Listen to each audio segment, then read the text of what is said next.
Saya yakin kalau ibu-ibu punya anak sekarang tiba-tiba diseret ke penjara, ridho nggak? Ini masalah bukan main-main. 28.800.000 tahun. Yang siksaannya tidak seperti siksaan di dunia, Bu. Tidak diberikan jeda untuk menghela nafas.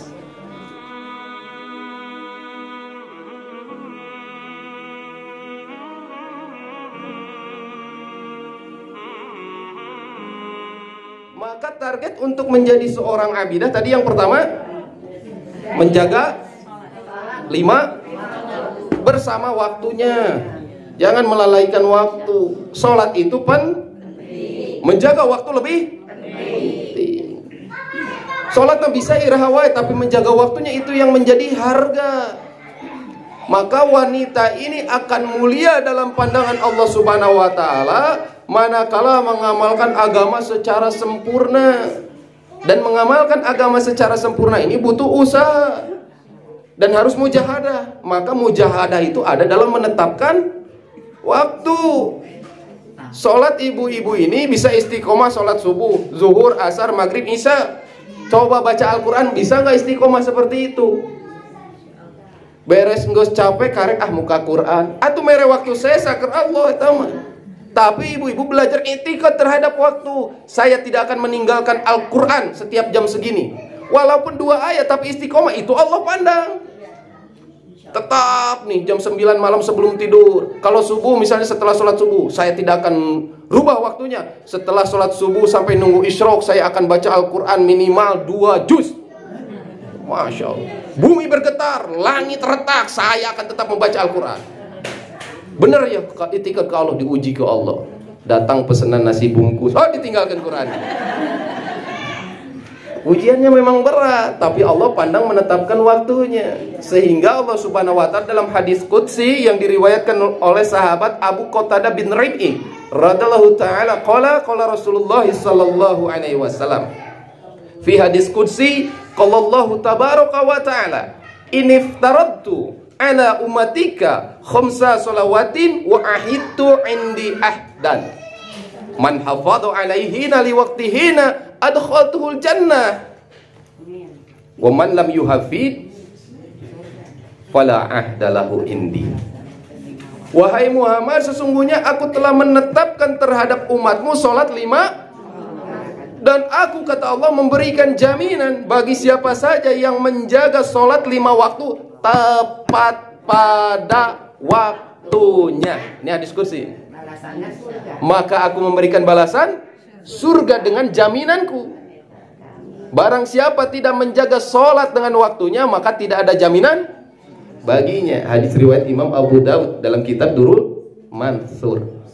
Tuh, ternyata yang jadi penting itu adalah menjaga juga waktunya. Jangan termasuk orang-orang yang melalaikan sholat di dalam surat Al-Ma'un.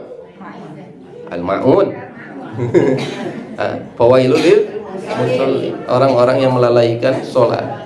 Bahkan punten, ibu-ibu ini penting memperhatikan anak-anak wanita kita yang sudah balik tentang perkara menetapkan waktu. Dan suami juga harus diingatkan, harus tahu fikihnya nih. Ketika misalnya waktu duhur masuk jam 12, ibu melihat anak yang sudah balik ini bahkan sudah menstruasi, tenang saja, pan aina kerjaman setan gepeng ya. Ya, namun tadi pakai melalaikan ya, setan gepeng. Apalagi Masya Allah joget-joget di depan kamera, tiktokan sampai melupakan sholat. Lewat nih sampai waktu sholat, sebelum sholat keluar darah sampai nggak sholat, maka dia tercatat orang yang meninggalkan satu sholat, kata Nabi SAW, meninggalkan dengan sengaja dan mengkodoknya di waktu yang lain dengan sengaja, maka Allah akan menyiksanya di dalam neraka selama 1 hukum. 1 hukum itu 80 tahun. 1 tahun berapa hari? 365 hari. 1 hari di dunia, 1000 tahun di kalikan semuanya. Saya sudah mengulang-ulang ceramah ini, ditotalkan 28 juta tahun, 28.800.000 tahun lebih. meninggalkan satu sholat dengan sengaja. Saya yakin kalau ibu-ibu punya anak sekarang tiba-tiba diseret ke penjara, ridho nggak? Ini masalah bukan main-main. 28.800.000 tahun. Yang siksaannya tidak seperti siksaan di dunia, Bu. Tidak diberikan jeda untuk menghela nafas. Sakitnya bertambah, digores sekali oleh pisau yang tertajam di akhirat, meningkat. 28 juta. Nyaah teu ka budak. Budak kurang masih sok ninggalkeun sholat. Matanya wayah rada keras, bener-bener ngadiri karena masalah sholat. Ini bukan main-main, Bu. 28.800.000. Ya Allah. Kadang-kadang saya kalau membayangkan ini, Pak, Bu, lihat punya anak, di antara 8 anak saya 2 wanita. Serem. Takut tercatat orang yang meninggalkan sholat gara-gara tadi menstruasi. Maka penting ini memperhatikan fikihnya juga, ibu-ibu dan bapak-bapak. Anak sudah masuk, buru-buru ingatkan sholat. Bisi termasuk orang yang meninggalkan sholat tadi. Jadi nggak sempat dia sholat. Satu waktunya tadi selama 1 waktu. Nah ini target ibu-ibu menjadi abidah yang pertama kali menjaga sholat dengan waktunya. Kemudian menambah dengan sholat sunnah, sholat nawafil. Bangun atuh malam-malam tentong langsung inget beas. Tong langsung ingat pasar, sholat ke Allah. Bangun sholat, entong ingat sorangan. Bapaknya masih calangap, buru-buru wawalan. Kusangu gitu, bari indah. Tah, apa udah. Kalau yang paling indah cara Nabi, ambil air, percikan ke Allah akan memberikan rahmat. Ini tugas. Dalam surat At-Taubah ayat 71 kalau tidak salah, nanti dibuka oleh ibu-ibu.